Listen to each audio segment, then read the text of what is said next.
Hello बच्चा लोग, कैसे हैं आप सभी। देखो, परसेंटेज के सभी टाइप के क्वेश्चन हमने कवर कर लिए हैं। ठीक है, यहाँ पे हम पार्ट 11 में मिसलेनियस टाइप के क्वेश्चंस करेंगे। मतलब जो हमारे पास बच जाते हैं, जो बचा कुचा जो भी कचरा हमारे पास बचता है परसेंटेज में, वो सभी टाइप के क्वेश्चन हम यहाँ कंसिडर कर लेंगे। ठीक है, और हमारा परसेंटेज यहाँ कंप्लीट हो जाएगा। लेकिन परसेंटेज में कुछ टाइप के क्वेश्चन हमारे अभी भी बचेंगे। वो किस टाइप के होंगे? वो क्वेश्चन होंगे जो हमारे मिक्सचर एंड एलिगेशन से ज्यादा सही तरीके से करना होगा। तो जब हम मिक्सचर एंड एलिगेशन को पढ़ेंगे ना, तब हम उन क्वेश्चन को कंसिडर करेंगे, जिससे कि हम सीधा यहीं पर ही उन क्वेश्चन की प्रैक्टिस करें। क्योंकि अभी हम यहाँ मिक्सचर एंड एलिगेशन करेंगे नहीं, और फिर वो क्वेश्चंस लंबे मेथड से होंगे, तो फिर वो शॉर्ट मेथड से करने का कोई फायदा ही नहीं है। ठीक है, तो जब हम मिक्सचर एंड एलिगेशन जब पढ़ेंगे, तब उन क्वेश्चन को कंसिडर कर लेंगे। बाकी यहाँ पर भी कुछ एक आधा क्वेश्चन आएंगे जो मिक्सचर एंड एलिगेशन से मैं आपको बता दूंगा। ठीक है, तो चलते हैं अपने क्वेश्चंस की तरफ। ठीक है, और कंप्लीट करते हैं अपने परसेंटेज को। तो पहला क्वेश्चन हमारा क्या है कि सैलरी ऑफ अ पर्सन। ठीक है, देखो क्या, पहले तो आप क्वेश्चन खुद पढ़ें और क्वेश्चन को पढ़ के उसको खुद ट्राई करें। ठीक है, और अपना अपना आंसर टिक करें और उसके बाद ही सॉल्यूशन को देखें। ठीक है, तो वीडियो को पॉज करके पहले आप खुद ट्राई कर लें क्वेश्चन को, उसके बाद ही सॉल्यूशन पर जाएं।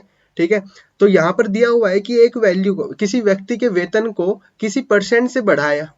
ठीक है, और जिस परसेंट से बढ़ाया उतने से ही बाद में कम भी कर दिया, तो उसके फाइनल जो वेतन होगा वो तो उतना ही मिलने लगेगा, है ना। तो जहां तक है सभी का आंसर ये आ रहा होगा। ठीक है, लेकिन ये गलत भी होगा। तो अब सही आंसर देख लो क्या होगा, कि मान लो कि किसी आदमी का वेतन ये था और उसको 20% हमने बढ़ाया, तो 20% से बढ़कर वो कुछ वेतन हो गया होगा, है ना। तो ठीक है सर, हमने भी यही कहा। तो देखो, बाद में उसके वेतन को 20% कम भी कर दिया। ठीक है, तो देखो सर, जब पहले 20% बढ़ाया था, बाद में 20% कम कर दिया, तो हम यहीं तो आकर पहुंचे। लेकिन यहाँ नहीं आकर पहुंचेंगे, हम थोड़ा और आगे निकल जाएंगे। कैसे आगे निकल जाएंगे? देखो, जब मैंने 20% बढ़ाया तो मैंने इस वैल्यू का बढ़ाया।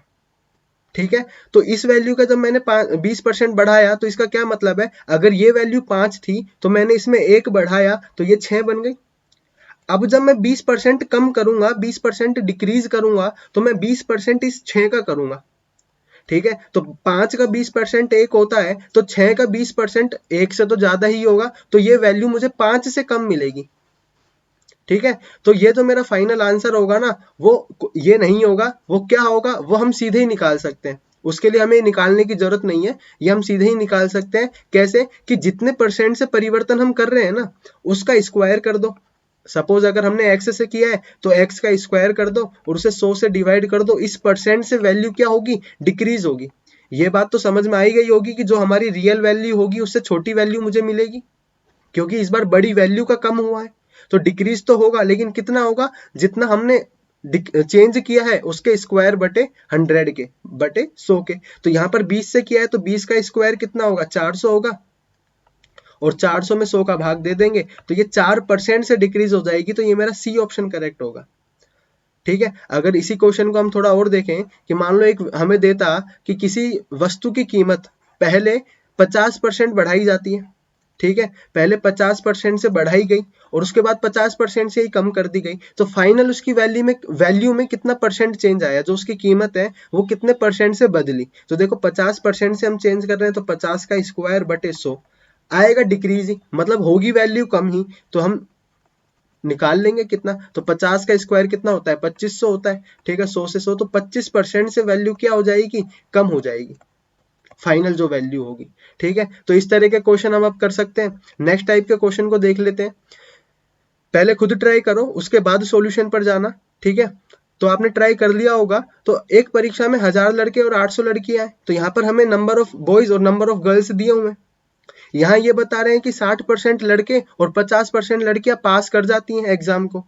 तो हमें फेल होने वाले विद्यार्थी बताने हैं कि कुल कितने प्रतिशत विद्यार्थी फेल हुए। ठीक है, तो देखो यहाँ पे पास होने वाले का डेटा मुझे दिया हुआ है, तो मैं यहाँ से फेल होने वाले विद्यार्थियों का डेटा निकाल सकता हूँ। जब 60% लड़के पास हुए होंगे, तो 40% तो फेल हुए होंगे। 50% लड़कियां पास हुई हैं, तो 50% लड़कियां फेल भी हुई होंगी। ठीक है, तो ये 40% किसका होगा? 1000 का, तो ये 400 होगा। ये 50% किसका होगा? इन 800 लड़कियों का होगा, तो ये भी 400 होगा। तो 400 400 कुल मिलाकर 800 बच्चे फेल हुए हैं, जिसमें 400 लड़के और 400 लड़कियां हैं। कितने पर? 1000 और 800, 1800 बच्चों पर। कुल बच्चे तो 1800 ही थे, तो इसका हम परसेंट निकाल लेंगे तो ये 4/9 आएगा। 4/9 को हम सीधा ही लिख सकते हैं 44 4/9%। तो ये मेरा फाइनल रिजल्ट होगा, फाइनल आंसर होगा कि 44 से ही 4/9% विद्यार्थी स्कूल में फेल हो गए होंगे। इसी पर एक और क्वेश्चन हम ले लेते हैं कि इस बार क्वेश्चन में दिया हुआ है कि 640 लड़के हैं और 360 लड़कियां हैं। 60% इस बार लड़के पास हुए हैं, इस बार लड़कियां 80% पास हुई हैं। आपको फेल होने वाले विद्यार्थी बताने, तो पहले आप खुद वीडियो को पॉज करके ट्राई करें, उसके बाद सॉल्यूशन पर जाएं। तो देखो आपने ट्राई कर लिया होगा। अब हम सॉल्यूशन देख लेते हैं कि 60% अगर लड़के पास हुए हैं तो फेल कितने हुए होंगे? 40%। तो 40% किसका? 640 का। 80% लड़कियां पास हुई हैं तो 20% लड़कियां फेल हुई होंगी। 20% किसका होगा? 360 का होगा। तो 640 का 40% मतलब 2/5 और 360 का 20% मतलब 1/5। ठीक है, तो 5 5 दूनी 10 और 5 8 40 इंटू 2, तो ये 256 आया। 360 का 5 7 35 और 5 दूनी 10, तो ये 72। तो कुल मिलाकर 8 7 5 12 और 328 विद्यार्थी हमारे पास क्या हो गए होंगे? फेल हो गए होंगे। कितने विद्यार्थियों में से? 640 और 360 हजार विद्यार्थियों में से। तो ये परसेंट में मुझे चाहिए, तो ये 32.8% विद्यार्थी हमारे पास फेल हुए होंगे। ठीक है, इस तरह का क्वेश्चन कर सकते हैं हम। नेक्स्ट हम क्वेश्चन पर चलते हैं। ठीक है, इस बार एक कॉलेज में लड़के तथा लड़कियों की संख्या का अनुपात हमें दिया हुआ है। इस बार हमें एग्जैक्ट नंबर ना बताकर, क्योंकि देखो मैंने बताया कि जब भी अगर हमें परसेंट में फाइनल आंसर चाहिए ना, जब भी हमें परसेंट में फाइनल आंसर चाहिए तो रियल डेटा का कोई महत्व नहीं रहता है। ठीक है, तो हमें रेशियो भी गिवन है तो हम उसे इजीली कर सकते हैं, बल्कि कैलकुलेशन ही इजी हो जाएगी हमारे लिए, है ना। तो यहाँ पर यही दिया हुआ है कि जो नंबर ऑफ बॉयज और नंबर ऑफ गर्ल्स का जो रेशियो दिया हुआ है वो 3:2 दिया हुआ है। ठीक है, इस बार 20% लड़के और 25% लड़कियां व्यस्क हैं। जो पास और फेल में था, यहाँ पर क्या दिया हुआ है? व्यस्क है या फिर व्यस्क नहीं है। ठीक है, हमें व्यस्क नहीं चाहिए तो हम इन्हें भी व्यस्क नहीं में कन्वर्ट कर देते हैं। तो अगर 20% लड़के व्यस्क हैं तो 80% लड़के व्यस्क नहीं होंगे। 25% लड़कियां व्यस्क हैं तो 75% लड़कियां व्यस्क नहीं होंगी। तो ये 80% किसका होगा? ये 3 का। और ये 75% किसका होगा? 2 का, नंबर ऑफ गर्ल्स का। तो इस रेशियो को हम कैलकुलेशन इजी करने के लिए 100 से मल्टीप्लाई करके 300:200 भी कर सकते हैं। तो 80% निकालेंगे, 300 का कितना? 4/5। 200 का कितना? 3/4। या फिर 75% निकालना है तो सीधा भी निकाल लिया हमने। ठीक है, तो ये आएगा 4 पंजे 20, 150। ये कितना आएगा? 5 छंगा 30, 624, 240। तो कुल मिलाकर कितने विद्यार्थी व्यस्क नहीं है? 390 विद्यार्थी व्यस्क नहीं है। कितने विद्यार्थियों में? 500 विद्यार्थियों में। तो हम परसेंट में कन्वर्ट कर सकते हैं, 5 7 35 और 5 8 40। तो 78% विद्यार्थी क्या नहीं होंगे? व्यस्क नहीं होंगे। क्लियर है। नेक्स्ट हम क्वेश्चन को देख लेते हैं। सेम क्वेश्चन है, डिफरेंट डेटा के साथ। आप ट्राई करें पहले, उसके बाद सॉल्यूशन पर आए। ठीक है, तो वीडियो को पॉज करके ट्राई करने के बाद सॉल्यूशन को देखना। तो मैं यहाँ पर सॉल्यूशन कर देता हूँ कि रेशियो इस बार 4:1 दिया हुआ है।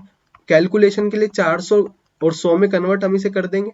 अगर 75% लड़के व्यस्क हैं और 70% लड़कियां व्यस्क हैं तो 25% लड़के व्यस्क नहीं होंगे और 30% लड़कियां व्यस्क नहीं होंगी। हमें नहीं होने वाले विद्यार्थियों की संख्या बतानी है। तो ये 75% मतलब 1/4 किसका? 400 का। तो ये तो आया 100। तो 100 लड़के तो व्यस्क नहीं है, लड़कियों की भी संख्या निकाल लेते हैं। तो 100 का 30% सीधा ही निकाल लेते हैं, 30 होगा। तो 130 विद्यार्थी हमारे व्यस्क नहीं होंगे। कितने में? 500 विद्यार्थियों में। कुल विद्यार्थी कितने हो गए? 400 + 100। तो 500 का निकालना है तो ये 50 दूनी 100 होता है और 13 दूनी 26। तो 26% जो छात्र है ना, वो व्यस्क नहीं होंगे किसी कॉलेज में। ठीक है, नेक्स्ट हम क्वेश्चन पर चलते हैं। तो नेक्स्ट क्वेश्चन को देखते हैं कि एक छात्र को विज्ञान में 300 में से 32% अंक प्राप्त होते हैं, तो भाषा के विषय में कितने अंक वो लेकर आए 200 में से कि कुल जो रिजल्ट उसका बने ना वो 46% बने। ठीक है, क्वेश्चन समझ में आ गया होगा। ठीक है, तो पहले ट्राई करो, उसके बाद सॉल्यूशन पर आना। ठीक है, तो मैं सॉल्यूशन बता देता हूं क्या होगा कि 300 में से 32% अंक तो वो ला ही रहा है, उसे चाहिए कुल 46%। 46% किसका? कुल का। तो कुल पेपर कितने का होगा? 300 + 200, 500 का। तो 500 का उसे चाहिए 46%। ठीक है, तो 500 का 30, 500 का 20 और 3 27। एक मिनट, 6 पंजे 30, 230, उसे कुल 230 नंबर चाहिए। ठीक है, 46% लाने के लिए उसे 230 नंबर लाने पड़ेंगे। ठीक है, 32% अंक वो ले आया है पहले ही 300 नंबर के पेपर में, तो कितने नंबर वो ले आया है? 300 का 32% ले आया है। ठीक है, तो 3 दूनी 6 और 3 तिया 9, 96 नंबर वो ले आया है। अब उसे 200 में से कितने नंबर लाने होंगे? 230 उसे चाहिए, 96 वो ऑलरेडी ले आया है, तो उसे 134 नंबर और लाने होंगे। ठीक है, कितने में से? 200 में से। परसेंट में आंसर चाहिए तो 134 को कन्वर्ट कर लेते हैं परसेंटेज में, तो ये आ जाएगा 67%। ठीक है, तो ये सेकंड ऑप्शन हमारा करेक्ट हो जाएगा। क्लियर है? बाकी ये क्वेश्चन एलिगेशन से भी हो सकता है। ठीक है, और ये वहां पर ज्यादा इजीली हमसे सोल्व हो जाएगा, इतना हमें करने की जरूरत नहीं पड़ेगी। ठीक है, तो इसे एलिगेशन में भी हम देख लेंगे। फिलहाल हम नेक्स्ट क्वेश्चन को देखते हैं। यहाँ पर दिया हुआ है a interval of 3 hour and 40 minutes is wrongly estimated as 3 hour and 45 minute. किसी को हम टाइम बता रहे थे कि हमारी जो यात्रा का टाइम है, मान लो कहीं अलवर से हम दिल्ली जा रहे थे, हमें जो एक्चुअल में टाइम लगा वो 3 घंटे 40 मिनट लगा, लेकिन जब हमने किसी को बताया तो गलती से हमने 3 घंटे 45 मिनट बता दिया। तो हमने कितने परसेंट टाइम गलत बताया है? तो हमने 5 मिनट ही तो गलत बताया है। कितने पर? 3 घंटे 40 मिनट में। तो इसे भी मिनट में कन्वर्ट कर देते हैं। 3 घंटे मतलब 180 मिनट और 40 मिनट तो 220 मिनट में हमने 5 मिनट ज्यादा बता दी। परसेंटेज में कन्वर्ट कर लेते हैं, एक जीरो से एक जीरो को काटा, यहाँ पर 5 और ये 11, तो ये 25/11 आया। तो इसको हम 2 सही 3/11 भी लिख सकते हैं परसेंट। तो ये मेरा फाइनल आंसर होगा। नेक्स्ट हम क्वेश्चन पर चले। तो देखो यहाँ पर किसी भिन्न में अंश को भी 200% बढ़ाया है और हर को भी 400% बढ़ाया है। तो मैंने बताया था 100% बढ़ाने का मतलब क्या है? डबल कर देना। कि किसी भिन्न में, अब भिन्न हमारे पास किस तरह का होता है? P/Q की फॉर्म का होता है। P/Q की फॉर्म का ही तो भिन्न होता है। तो उसमें अंश को तो 200% बढ़ा दिया है, मतलब 200% बढ़ाने का मतलब है उसे 3 गुना कर दिया होगा, तो ये 3P हो गया होगा। 400% बढ़ाने का क्या मतलब है? 5 गुना उसे कर दिया गया है। एक तो 100% तो वो खुद है, 400% और बढ़ा दिया है तो वो खुद 500% बन गया है, 500% बन गया है। तो 500% का मतलब क्या है? 5 गुना हो जाना, तो ये 5Q बन गया होगा। ठीक है, और ये हमें वैल्यू दी गई है 1 सही 1/20, तो हम इसको 21/20 लिख सकते हैं। तो ये 500 का 20, 3 7 21। तो जो हमारा फ्रैक्शन है, जो सही में भिन्न था, जो P/Q था, वो कितना था? 7/4 था, क्योंकि यहाँ से P/Q की वैल्यू निकली 7/4। लेकिन यहाँ पर हमें मिक्स्ड फ्रैक्शन में दिया हुआ है, तो उसे हम कन्वर्ट कर देते हैं 1 3/4 में। तो ये हमारा फर्स्ट ऑप्शन करेक्ट होगा। इसी पर एक और क्वेश्चन देख लेते हैं। नेक्स्ट क्या है कि किसी भिन्न के अंश को 200% बढ़ाए। भिन्न मान लेते हैं P/Q है, तो P को 200% बढ़ाने का क्या मतलब है? 3 गुना कर दिया है। और हर को 300% बढ़ाने का क्या मतलब है? 4 गुना कर दिया है। तो भिन्न क्या बना मेरे पास? 5/12 बना। तो 4 तिया 12 और 3 तिया 9 हो जाएगा, तो ये 5/9 बनेगा, जो कि सेकंड ऑप्शन करेक्ट होगा। नेक्स्ट क्वेश्चन देख लेते हैं। 300 प्रश्नों वाली एक परीक्षा में गोलू ने पहले 150 प्रश्नों में से, अब ये गोलू हमारे पास मिर्जापुर वाले गोलू नहीं है, ठीक है, उन्हें क्वेश्चन से कोई लेना देना नहीं है, यहाँ पर पढ़ने लिखने वाले बच्चों की बात है। ठीक है, क्योंकि 60% उन्हें बनानी है। ठीक है, गोलू तो 90% क्वेश्चन, मतलब वो तो टॉपर थी भैया कॉलेज की। ठीक है, तो 300 प्रश्नों वाली एक परीक्षा में गोलू ने पहले 150 प्रश्नों में से 40% प्रश्नों का सही उत्तर दिया। अब वो कह रहा है कि 150 बचे हुए जो 150 क्वेश्चन है, क्योंकि कुल तो 300 क्वेश्चन थे, 150 प्रश्नों में से कितने प्रतिशत सही उत्तर दे कि कुल रिजल्ट 60% बन जाए, है ना। तो इसको पहले बेसिक मेथड से भी कर लेते हैं, फिर हम अपने शॉर्ट मेथड से भी इसको कर लेते हैं कि पहले 300 में से कितने प्रतिशत क्वेश्चन सही करने? 60%। तो 300 का 60% अगर हम निकालें तो 3/5, तो 5 6 30, 6 बार 36 18, 180 क्वेश्चन उसे सही करने हैं। पहले 150 क्वेश्चन में से 40% क्वेश्चन सही किए हैं, तो 150 का 40% मतलब 2/5, तो 5 तिया 15, 3 दूनी 6, तो ये 60। तो 180 में से 60 क्वेश्चन तो उसने पहले ही 150 क्वेश्चनों में अटेम्प्ट कर दिए। अब उसे बचे हुए 120 क्वेश्चन बचे हुए 150 क्वेश्चनों में से अटेम्प्ट करने होंगे, तो 120 करने हैं 150 में से, तो ये परसेंट हो जाएगा 3 चौक 12, 3 पंजे 15, 4/5 मतलब 80%। तो उसे बचे हुए 150 क्वेश्चनों में से 80% प्रश्नों का सही उत्तर देना होगा, जिससे कि कुल मिलाकर जो बाद में रिजल्ट आए ना, वो 60% आ जाए। अब देखो यहाँ पर एक चीज समझने की और क्या थी, क्या कि उसने पहले 40% प्रश्नों का सही उत्तर दिया है, ठीक है, उसे टोटल लाना है 60% का, तो पहले से तो उसे ज्यादा लाना है। तो देखो अगर मैं पहले भी 40% ही लाया हूं और बचे हुए 150 क्वेश्चनों में भी मैं 40% लिया हूं, तो फाइनल रिजल्ट तो मेरा 40% ही होगा, एवरेज अगर इसका हम निकालेंगे तो अगर मुझे अपना ओवरऑल रिजल्ट बढ़ाना है तो ये तो मैंने फिक्स कर दिया, तो इस पर मुझे ज्यादा परसेंटेज लाना पड़ेगा कि नहीं लाना पड़ेगा। तो 40% तक तो मेरा सही नहीं होगा, तो 40% में तो ये 30% भी मेरा गलत होगा, और 40 से मैं 50 भी अगर ले आऊंगा, कुल मुझे 60 लाना है, तो यहाँ पर तो कम से कम 60 आना चाहिए था ना, इसका तो छोड़ो, ये तो कम से कम 60 आना चाहिए था, अगर ये 60 के बराबर नहीं है तो 50 भी ये नहीं हो सकता है। अब जब ये ही 60 नहीं है, अगर ये 60 होता तो ये भी 60 होता, तो ये ओवरऑल 60 आ जाता, तो जब ये भी 60 से कम है तो ये तो 60 से ज्यादा होगा, तभी तो 60 आएगा। देखो एवरेज में होता क्या है कि एक वैल्यू छोटी और एक वैल्यू बड़ी होगी ना, तब एवरेज उनके बीच का निकलता है, ठीक है, समझ गए इस बात को। तो यहाँ पे हमें एवरेज 60 चाहिए, एक वैल्यू छोटी है तो दूसरी वैल्यू 60 से बड़ी ही होगी, तो यहाँ पे 60 से बड़ा एक ही ऑप्शन था, तो वो मैं सीधे सीधे अपना करेक्ट भी कर भी सकता था, ठीक है। आगे से इस चीज का ध्यान रखेंगे। नेक्स्ट हम क्वेश्चन पर चलते हैं कि यहाँ पर इस बार 80 प्रश्न है, 40 प्रश्नों में से 60% का सही उत्तर दिया है।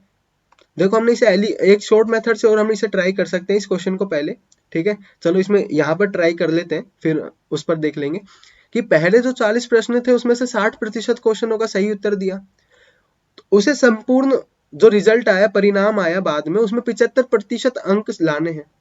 पहले 60% आ रहे हैं 40 प्रश्नों में, तो बचे हुए 40 प्रश्नों में कितने प्रतिशत प्रश्नों का सही उत्तर देना होगा, ठीक है। तो देख लेते, 75% किसका, 80 का, तो 80 का 3/4, तो 20 तिया 60, तो 60 उसे प्रश्न सही करने हैं, है ना। पहले 40 में से 60%, तो 40 में से 60% तो वो ले ही आया है, 3/5, तो 5 8 40, 8 तिया 24, तो 24, ठीक है। तो 60 प्रश्न उसे टोटल सही करने हैं, जिसमें से 24 तो उसने पहले ही अटेम्प्ट में कर दिए हैं, बाकी के बचे हुए क्वेश्चन वो सेकंड अटेम्प्ट में करेगा, जो बचे हुए 40 क्वेश्चन है ना। तो उसे 36 क्वेश्चन सही करने होंगे, क्योंकि 36 क्वेश्चन बच जाते हैं। 36 क्वेश्चन कितने पर, 40 क्वेश्चन पर, तो ये कितना हो जाएगा, 9 बार जाएगा और ये 10 बार, तो 9/10, तो ये 100% आ जाएगा, सॉरी 90% आ जाएगा फाइनल आंसर। इसको हम कैसे भी कर सकते थे, ठीक है, देख लेते हैं इसको दूसरे मेथड से भी, इसे एलिगेशन से भी हम कर सकते हैं। इतना एलिगेशन हमने पढ़ लिया है कि इस क्वेश्चन को समझ पाए, बाकी नहीं तो फिर हम मिक्सर एंड एलिगेशन जब पढ़ेंगे तो इसको अच्छे से समझ लेना। बाकी बेसिक मेथड मैंने इसका बता ही दिया है आपको कि पहले 40 क्वेश्चन में, कि देखो हुआ क्या, पहले क्वेश्चन को भी मैं थोड़ा समझा देता हूँ कि मैं पेपर देने बैठा, उसमें 80 क्वेश्चन थे, मैंने 2 शिफ्ट में क्वेश्चन को किया, पहले इजी क्वेश्चन कर लिए या हार्ड क्वेश्चन कर लिए, बाद में मैंने इजी क्वेश्चन करे, तो मैंने 40 क्वेश्चन में उस पेपर को बांट दिया। तो जब मैंने पहले 40 क्वेश्चन करे तो उसमें 60% क्वेश्चन सही करे, बाकी के 40 क्वेश्चनों में मैं कितना प्रतिशत सही करूं कि ओवरऑल जो रिजल्ट आए वो 75% आ जाए, है ना। तो ये मेरा क्वेश्चन है, बाकी और कुछ नहीं, इतनी सी चीज हमें समझनी थी। तो इसको हम कर लेते हैं एलिगेशन से। एलिगेशन में पहले अटेम्प्ट में 60%, दूसरे अटेम्प्ट में हमसे पूछा है ओवरऑल 75% है, और क्वेश्चन कितने हैं, क्योंकि ये परसेंट किसका बता रहा है, क्वेश्चन का, तो ये 40 क्वेश्चन और ये 40 क्वेश्चन, तो रेशियो कितना आ जाएगा, 1:1। तो ये 75 में से 60 गया तो 15, एक यूनिट किसको रिप्रेजेंट कर रही है, 15 को, तो यहाँ पर भी एक यूनिट किसको रिप्रेजेंट करेगी, 15 को, तो यहाँ पर छोटी वैल्यू तो यहाँ पर बड़ी होगी, क्योंकि ये तो इन दोनों का एवरेज है, एक वैल्यू छोटी है तो दूसरी बड़ी होगी, तो 75 + 15 कितना आएगा, 80% आएगा। तो यहाँ से भी हम सीधा ही रिजल्ट बता सकते थे, सॉरी 75 + 15 90, ठीक है, तो ये 90 हमारा सही आंसर होगा, ठीक है। तो ऐसे भी हम इसे सीधा कर सकते थे। इस क्वेश्चन को अगर एलिगेशन से करना होता तो एलिगेशन से भी इस क्वेश्चन को हम देख लेते हैं कि पहले जो क्वेश्चन थे 150, उसमें से 40% क्वेश्चन सही किए, दूसरे का हमसे पूछा है ओवरऑल 60% चाहिए, क्वेश्चन का जो रेशियो आ रहा है वो 1:1 है, 150, ठीक है। तो 60 में से 40 गया तो 20, एक यूनिट अगर 20 को रिप्रेजेंट कर रहा है तो यहाँ पर भी 20 को ही करेगा, तो 60 + 20 कितना होगा, 80 होगा, तो 80 ही मेरा करेक्ट आंसर था, ठीक है। तो क्वेश्चन को हम कई तरीके से कर सकते हैं, उसके लिए जरूरी है क्वेश्चन समझ में आना, ठीक है। लास्ट हमारा क्वेश्चन है क्या कि एक थोक विक्रेता 5% लाभ के साथ फुटकर विक्रेता को एक घड़ी बेचता है, फुटकर विक्रेता इस पर और प्रॉफिट कमाता है 20% का, ठीक है, और किसी ग्राहक को 12,600 में बेच देता है। ठीक है, तो थोक विक्रेता ने ये घड़ी लगभग कितने में खरीदी थी ये हमें बताना है। तो देखो कि 5% लाभ कमाया, मतलब 1/20, 20 रुपए पर 1 रुपए का लाभ कमाया। किसी की कीमत, किसी घड़ी की कीमत अगर x रुपए है तो उसने उसे 21/20 में बेचा है। फिर फुटकर विक्रेता ने 20% का लाभ कमाया, मतलब 6/5 में बेचा है। 5 रुपए पर 1 का प्रॉफिट तो 6 में बेची होगी। ठीक है, ये किसने खरीदी है? ग्राहक ने खरीदी है। कितने में? 12,600 में। तो देखो 6 दूनी 12, 6 एकम 6, तो ये 2100, और 2100 से 2100 गया तो 21 से 2100 गया तो 100 टाइम गया, और नीचे 20 पंजे 100, तो यहाँ पर भी मल्टीप्लाई बाय 100, तो ये कितना होगा? 10,000 होगा। तो थोक विक्रेता ने ये घड़ी कितने में खरीदी थी? 10,000 रुपए में खरीदी थी। तो ये मेरा फर्स्ट ऑप्शन करेक्ट होगा। ठीक है, इस तरह का क्वेश्चन हमने पहले भी कर लिया था, लेकिन ये 2017 में सीजीएल में आया हुआ क्वेश्चन है, इसलिए मैंने इसको यहाँ पर भी कंसिडर कर लिया। ठीक है, बाकी जो हमारे पास क्वेश्चंस हैं वो जितने भी टाइप के बनते थे हमने परसेंटेज में कवर कर लिए हैं। ठीक है, और परसेंटेज आज हम कंप्लीट करते हैं। ठीक है, बाकी अगर जो एक आधा टाइप के क्वेश्चन बच जाते हैं जो मैं बता रहा हूँ, वो हम एलिगेशन में करेंगे। एलिगेशन जब हम पढ़ लेंगे अच्छे से तो हम सीधा ही वहां पर इस चीज को हम ट्राई करेंगे, वहां ज्यादा अच्छे से हम क्वेश्चन को समझ पाएंगे और कर पाएंगे। ठीक है, तो परेशान नहीं होना है उस तरह के क्वेश्चन के लिए कि यहाँ पर कम करने को मिला है कि ज्यादा करने को मिला है, कि किसी भी अच्छे से अच्छे इंस्टीट्यूट में जितने भी टाइप के क्वेश्चन कराए जा रहे होंगे, जितना भी सिलेबस कराया जा रहा होगा, उससे कम आपको यहाँ नहीं मिलेगा, ज्यादा ही मिल सकता है। ठीक है, तो इस चीज के लिए आप परेशान ना हो। ठीक है, बाकी परसेंटेज बहुत बेसिक चैप्टर बनता है जिसमें नंबर ऑफ क्वेश्चन बन सकते हैं। जैसे जैसे मैं ये लैंग्वेज चेंज कर दूंगा, यहाँ पे थोक विक्रेता और वस्तु की कीमत की बजाय मान लो मैंने किसी तार की लंबाई ले ली होती, और मैं कहता कि तार की लंबाई को मैं काटता जा रहा हूँ, 5% कम कर दिया, फिर 20% कम कर दिया, तो भी तो क्वेश्चन की लैंग्वेज बदल सकती है, बाकी जो कंसेप्ट होगा ना वो सेम ही रहेगा। ठीक है, तो आज के लिए इतना ही। बाकी नेक्स्ट वीडियो में नए कंसेप्ट के साथ और नए टॉपिक के साथ मिलते हैं। तब तक के लिए वीडियो को लाइक, शेयर एंड सब्सक्राइब कर दीजिए। और अगर ये क्वेश्चंस के पीडीएफ आपको सॉल्यूशन का चाहिए तो आपको टेलीग्राम चैनल पर मिल जाएगा, जो कि मैंने डिस्क्रिप्शन बॉक्स में जिसका लिंक डाला हुआ है। ठीक है।